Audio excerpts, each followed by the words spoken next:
Hello again. My name is Torrey. I am coming to you with another video for the Hill Brothers. In this video, we're going to talk about the upcoming basketball game for the Tar Heels against the BYU Cougars.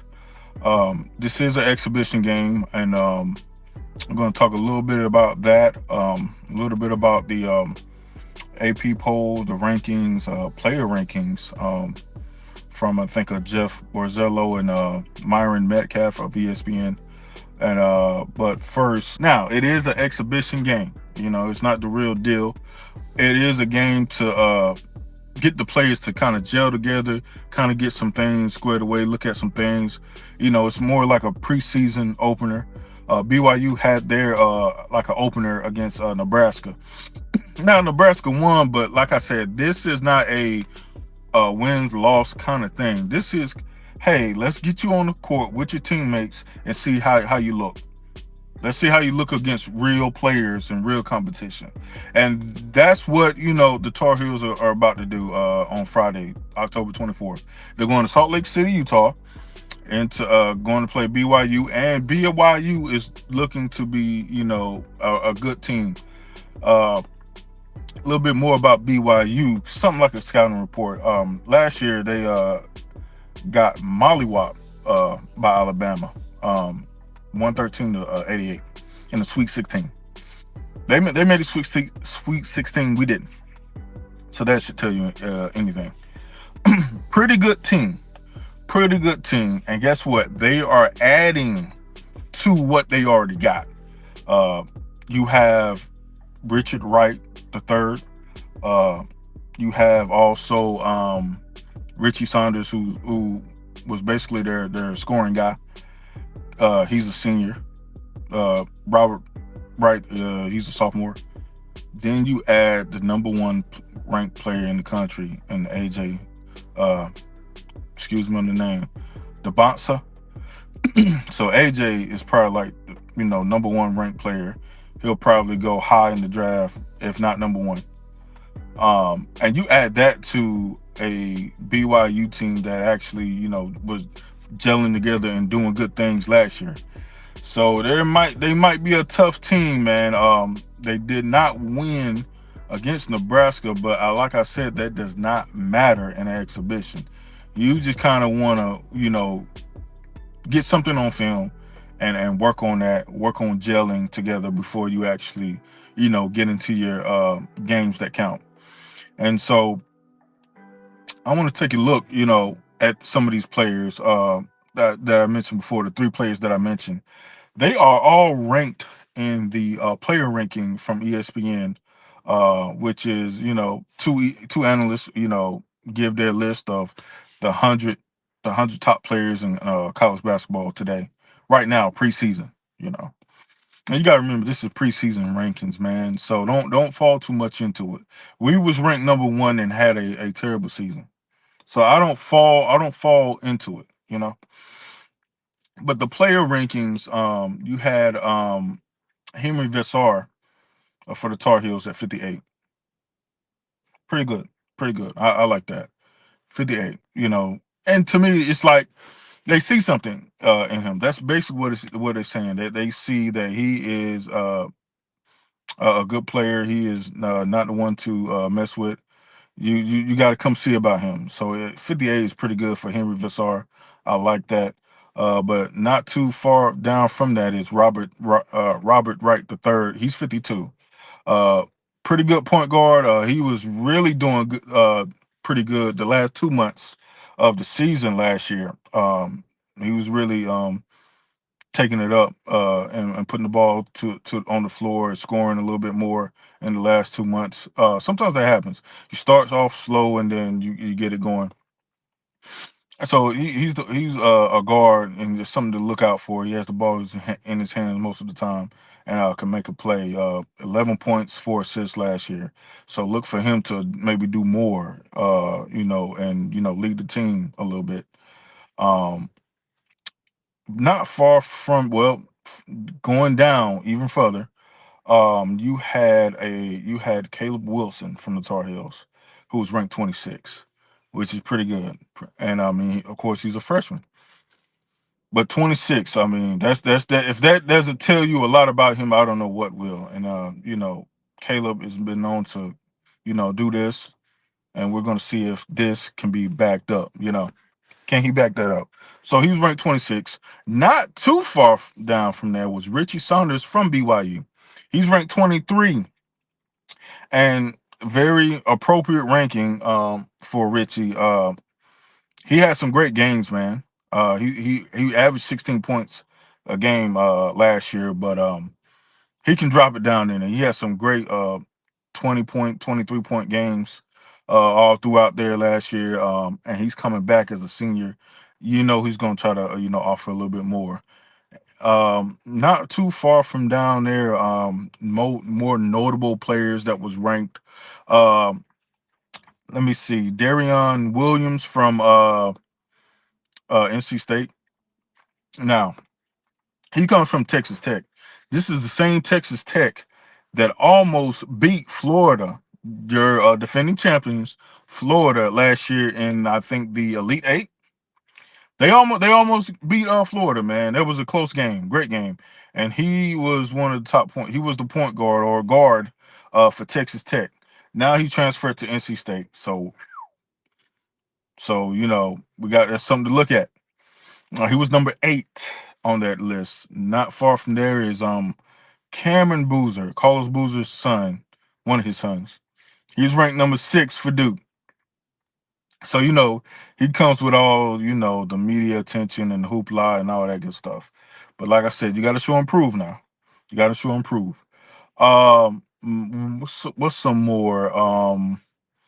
And I think number 2 was AJ DeBatsa, DeBonsa, however you say his name.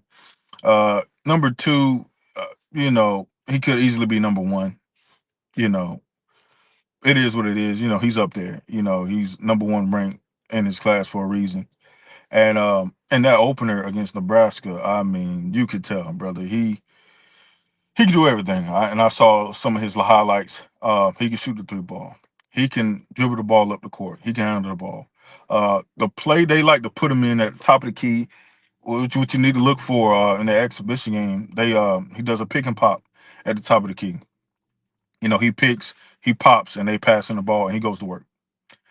Uh, with a pick and pop, sometimes it kind of opens up things with that pick and pop and gives him room to work that play and get to the basket. And boy, was he getting to that basket. And he's not afraid of contact. He can go to the hole. He's long and lanky. He can dunk it on you if he wants to. He's a good finisher, and he can shoot the 3 ball. He can run the break, fast break. I mean, he can do everything. Players that they compared him to, or he probably compares. He said this in an interview. He sees himself like a Tracy McGrady. Now you know what Tracy McGrady came with: shooting, scoring, can score at you on all 3 levels. And that's what I've seen. That's what I seen in the Nebraska game. So look for him to try to fill it out this game coming. But like I say, it's an exhibition game, so I'm not worried if Tar Heels win or not. I just want them to get their thing together, get what they got going on together, uh, get a feel for each other and the game and their opponents and all that stuff. So that's basically a scouting report. Get some water, man. That's basically a rough scouting report. Head coach for BYU, Kevin Young, he's coached in the NBA, Phoenix Suns, 76ers. So BYU has veteran leadership.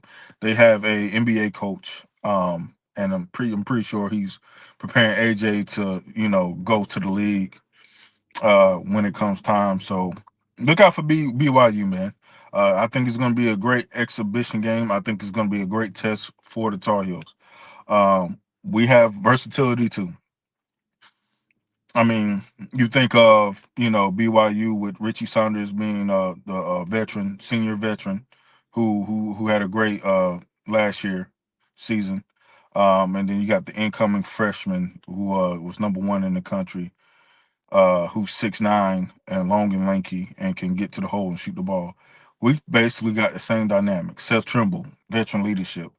And then you have Caleb Wilson, 6'9", 6'10", long, lanky, can get to the basket. We got the same thing. Which combo, which duo is better? We shall see. Especially in that game on Friday, October 24th. We shall see. I'm excited. I'm excited for this season. There is more anxiety for this season than I think since year one when Hubert Davis came in. We got a bunch of new players, and we just our thing is the main thing is ourselves. We have to learn to gel together, get this chemistry going. I know Luca. They cleared him for us on the NCAA side. He's still got some few steps to go. So we'll see if he actually plays in the exhibition. I haven't read too much far into that, but I know he did get cleared for it, the NCAA side of it. So we'll see. We'll see. Hopefully, he has no other problems with that. Um, my whole feeling is, I want these guys to, gel together, get the chemistry going, get a feel for each other, and go to work. Hey, after this game, you got Winston, Salem State exhibition. After those games, let's work on it. Let's see what we can improve on, and what was going on, and what works better for Tar Heel basketball. What works better for those guys going together, going into it. So I'm real excited. One more thing, the AP poll. You know, we're ranked 25, and now, like I said at the beginning of the video, don't fall into these rankings, man. Just don't do it, man. You just never know what you really got until you actually see it. We just go off of potential and what have you done for me lately. That's all it's going off of. We are ranked 25, which is fine. Will we stay there? I hope not. I just hope not. We should be progressing up. We at the bottom. All we got is up, or we can go below the bottom. But NC State was, I was wearing a red shirt earlier, and the guys Nathan and Allen got on me about wearing this NC State red. So I had to change shirts for the video, man. I didn't want to do no NC State video, but anyway, AP poll we're ranked 25. NC State was ranked 24 ahead of us. Now they're not. They are just out of it. If you want to say, because they do a point system. That's really what the voting is. They do a point system. We got 104. NC State got 101. So if you want to say there's 26, NC State is the 26. They are looking in. That could very well change in a blink of an eye. So don't fall for it. Don't fall too much into it. But I am ready. We'll be back. More of these videos are going to come out after game reaction. Later on after BYU, kind of see some highlights and whatnot, and see what you got and see all the breakdowns. I want to recap a little bit my point of view of the ACC tip-off. Just talk a little bit about that. I know the guys, Nathan and Allen, probably had hit on their experiences uh, for the ACC tip-off about a couple of weeks ago. But just to kind of give my 2 cents from my point of view, that was my first time uh, really doing like a legitimate sports media deal. Um, and I had an amazing experience. I would beg if you're if you're into sports media, if that's your kind of thing, if you like college sports, uh, I would I would bet for you to kind of go over there and get into that and kind of see what that's about. Get into one of those functions, man. I know Nathan and Allen went to the football one for the Tar Heels. Among uh other teams that was there, but and they also went to the basketball one, and I tagged along with them this time. Uh, and you probably seen some of the videos if you are a follower and seen me there. But we also did a live stream there as always, and I had an amazing experience. The food was great, of course. You got to see a lot of people. You got to see kind of how the behind the scenes things work with the press and the media. You kind of got to be in that professional atmosphere, if you will. And I had an amazing time, an amazing experience. I got to ask a few questions which was nerve wracking. I've never been in that type of atmosphere, you know. And you got to remember, when how me and Nathan met. I was over a broadcast program on the video side, and of course, you met all sorts of kind of people from all walks of life, and you kind of had to be professional, and you had to be, semi aggressive, kind of, and not aggressive, but assertive. And you got to have some kind of confidence. You couldn't be scared trying to talk to these people, and yet the nerves was there, but I powered through and I got a couple of questions off. Uh, they had, of course, the big press conference room, and I got to ask a Syracuse player. I forgot his name, um, but I got to ask a Syracuse player a question about the upcoming season, and how he's going to be a leader, given that he had a great season last year and he's gonna be dependent on for the upcoming season. So I asked a question about that, and I got to personally ask a question to Henry Vassar. So you have the big conference room, right? That's set up, and then as you know, and then you have a smaller, more intimate room. Uh, Allen didn't get to ask any questions in the big conference room, but he did get to ask Seth Trimble his question, and I kind of nudged Allen to go ahead and get it. Uh, to one thing about that, if they haven't told you already, I mean, I wouldn't want to use the word cutthroat, but you have to be assertive. You kind of got to be kind of aggressive when you want to ask your questions. Because Hubert Davis, Seth Trimble, and Henry Vassar was in there, but each one had their own table, so you can gather around, take your video, ask questions, pictures, whatnot, and all that stuff. And to me, it was more of a observation kind of thing. I was just looking, taking it all in, seeing how things work and how people go about kind of interviewing, on the fly interview questions, man. And you pretty much ask anything, in respect to what they got going on, but you can ask anything. And I decided to ask Henry Vassar a question. Uh, he had a crowd around him, then it kind of started dispersing. I got to him, and I had my phone in my hand, and there was this one lady over there. She was maybe younger than me, maybe. But she was going. She was asking a bunch of questions. I just had one question for Henry, and she just kept asking questions. I mean, she asked like 27 questions before I could ask my one question. She just kept going, and she would, Henry would finish an answer, and she jumped right in to another question, just like on cue. And I was like, trying to jump in there, and she just got asked questions. And Henry seen that I wanted to ask a question.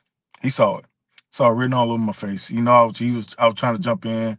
At the same time, in my mind, in the back of my mind, I wanted to be respectful, but I was like, this is not about respect. It's about kind of inserting yourself and being ready. And she just kept asking, kept asking. And Henry had this face like, okay, I don't even know what this chick talking about. I don't want to be sexist or anything, but she was asking a lot of questions that I didn't really care for, to be honest with you, but it's a whole bunch of questions. So there was some questions you probably nobody really cared about. And Henry was like, look, man, I don't really care what this chick talking about, man. Ask your question, man. Come on. And then time was running out, and they said we had a minute left. I'm like, I got to get my question answered, man. And I finally, I went to and she looked and was like, and we kind of had this standstill. And I was like, okay, let me ask my question. And so basically, the question I wanted to ask Henry was, in a nutshell, given that Coach Davis brought you in to be a big body, 7 footer, needed a big body in the paint. We needed to work on rebounding, especially offensive rebounding. That's kind of what Davis brought you in for. But I told him, you can shoot the ball, you can shoot the 3-pointer. You know, are you looking to do more of that, in the upcoming season, or is it just focused on being the big body presence that you're supposed to be? And basically what he said is, Coach Davis want me to do whatever I can contribute. He want me to do both. He wants me to be that defensive presence and rebound. Which he told me that's what they're working on. But he said Coach Davis gave him the green light to shoot the three. Shoot the three ball. If you got it, take it, baby. Shoot or shoot. And so that's basically what he was trying to tell me, man. He's there to shoot. He's there to rebound. He's there to defend. He's there to do whatever the Tar Heels need from him. And that goes to what I said in my last video about versatility.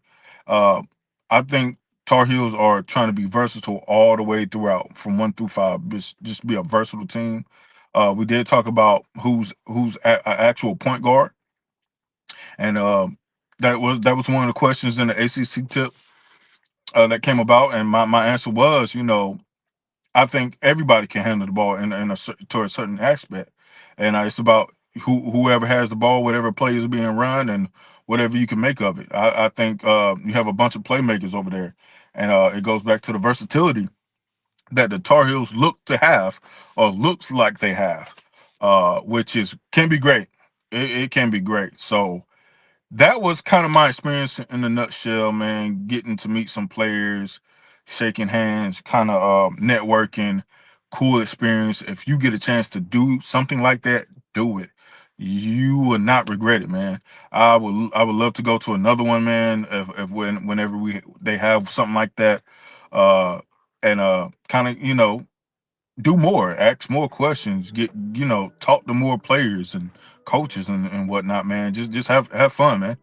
It is rolling. We are going with this Tar Heel thing, football, basketball. I can't wait for basketball and see these games and see what we got, man. If you like this video or like any other video, man, just make sure you hit that like button. You can comment, you can hit the share button. Also subscribe if you want to, man, and just come on this journey with us, man. And that's all I got for you, man. And we'll see you the next time. And as always, go Heels.